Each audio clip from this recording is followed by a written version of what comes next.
Hey guys, എന്റെ last വീഡിയോയിൽ ഞാൻ പറഞ്ഞിട്ടുണ്ടായിരുന്നു നമുക്ക് തണ്ണിമത്തൻ ബാക്കി ഇരിക്കുന്നുണ്ട്. അപ്പൊ തണ്ണിമത്തൻ വെച്ചിട്ടുള്ള കോമ്പിനേഷൻ സജസ്റ്റ് ചെയ്യാൻ പറഞ്ഞപ്പോ എനിക്ക് വന്ന സജഷൻ ആണ് തണ്ണിമത്തൻ പ്ലസ് ആപ്പിൾ. ഇത് വലിയ കുഴപ്പമില്ലാത്ത കോമ്പിനേഷൻ ആയിട്ട് എനിക്ക് തോന്നി. കാരണം നമ്മുടെ കയ്യിൽ ഓൾറെഡി എക്സിസ്റ്റിംഗ് ഉള്ള ഫ്രൂട്ട്സ് വെച്ച് നമുക്ക് ഉണ്ടാക്കാനേ പറ്റുള്ളൂ. നിങ്ങളിങ്ങനെ ബ്ലൂബെറി സ്ട്രോബെറി എന്നൊക്കെ പറയുമ്പോൾ നമുക്ക് അവൈലബിൾ ആണല്ലോ ഇതെല്ലാം. കാരണം സീസൺ അനുസരിച്ചിട്ടാണ് ഇത്രയും ഫ്രൂട്ട്സുകളൊക്കെ അവൈലബിൾ ആണത്. എനിക്ക് ഏറ്റവും കൂടുതൽ വരുന്ന കമന്റ്സും ബ്ലൂബെറി സ്ട്രോബെറി അങ്ങനത്തെ എമണ്ടൻ ഫ്രൂട്ട്സ് ഒക്കെയാണ് നമുക്ക് വരുന്നത്. നമുക്ക് നോർമലായിട്ട് കിട്ടുന്ന ഫ്രൂട്ട്സ് ഒക്കെ നിങ്ങൾ പറഞ്ഞാലല്ലേ പെട്ടെന്ന് നമുക്ക് മേടിച്ചിട്ട് ചെയ്യാൻ പറ്റുള്ളൂ. ബ്ലൂബെറിക്കൊക്കെ എന്നാ വിലയാന്ന് വിചാരിച്ചാണ് ഈ കമന്റ് ചെയ്യണത്. എനിക്ക് ഒരു ഐഡിയ ഇല്ല. എന്തായാലും നിങ്ങൾ വീട്ടിലുണ്ടാക്കുന്ന ഐറ്റം സജസ്റ്റ് ചെയ്യണം. അതാണ് ഞാൻ കൂടുതൽ ഉണ്ടാക്കുന്നത്.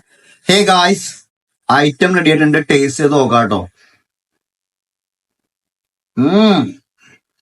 അടിപൊളി. അയ്യോ, രക്ഷയില്ല.